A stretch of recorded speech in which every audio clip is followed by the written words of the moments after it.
Chegou hoje, sexta-feira de carnaval, ao Ministério Público Federal um documento aprovado a toque de caixa pelo Tribunal de Contas da União, numa jogada, pelo menos, questionável. Sim, o TCU, na quarta-feira, trabalhou com uma pressa nunca antes vista na Corte e que não combina em nada com a tradicional morosidade para apurar casos como a compra de Pasadena nos Estados Unidos, por exemplo. Em menos de 4 horas, o órgão elaborou e aprovou uma norma para acompanhar os acordos de leniência feitos pela Controladoria Geral da União com as empreiteiras do Petrolão. Sim, aqueles acordos em que os colaboradores passam informações em troca de benefícios, como imunidade contra os processos e, nos casos envolvendo a CGU, a garantia de que as empresas possam continuar a negociar com o governo. É a primeira vez na história deste país que o TCU participa de um processo assim, com a CGU. Então vamos aos detalhes. O texto da instrução normativa foi redigido pelo ministro Bruno Dantas, entregue ao presidente do Tribunal de Contas da União, Haroldo Cedras, que apresentou aos colegas às 11h30 da manhã de quarta-feira. O relator, ministro José Múcio, foi rápido e às 2h30 da tarde o documento estava prontinho para ser aprovado. E foi meia hora depois. Os ministros abriram mão do prazo para apresentar emendas, o que seria normal num assunto tão importante. Mas ninguém discutiu nada.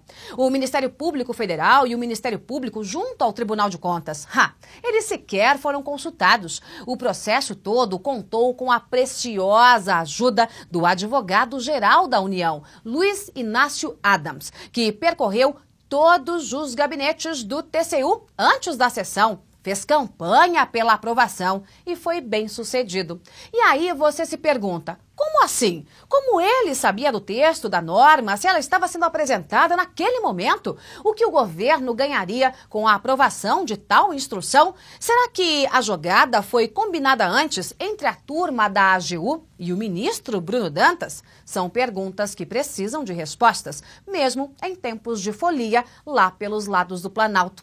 A norma do TCU foi vendida durante a semana com um jeitão de ato de controle, mas na avaliação do Ministério Público Federal, o texto, na verdade, é um caminho cheio de armadilhas para livrar as empreiteiras de serem declaradas inidôneas pelo TCU. Segundo o MP, há brechas que favorecem as construtoras num momento crucial da Lava Jato. Os processos serão sigilosos, as sessões reservadas longe dos olhos da sociedade. Os acordos de leniência prevêem o sigilo e o vigilante, no caso o TCU, agora estará submetido às regras dos acordos.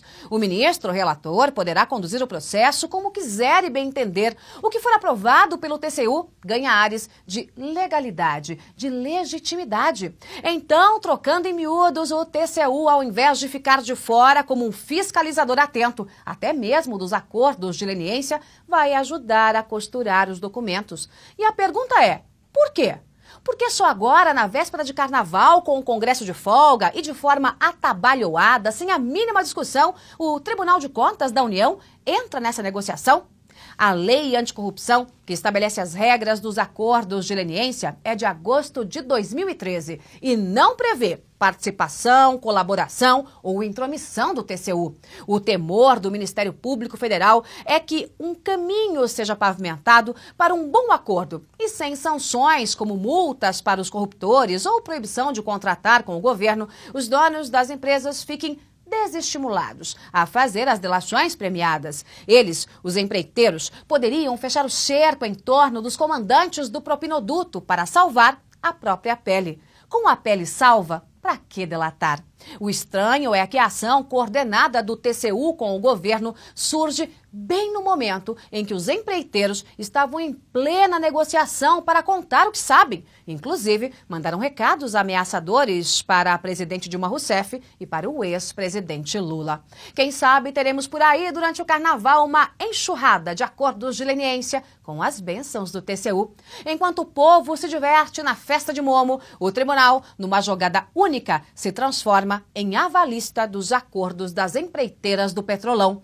Bom para os empresários, bom para o governo, bom para a CGU, bom para a AGU e ruim, muito ruim para o país.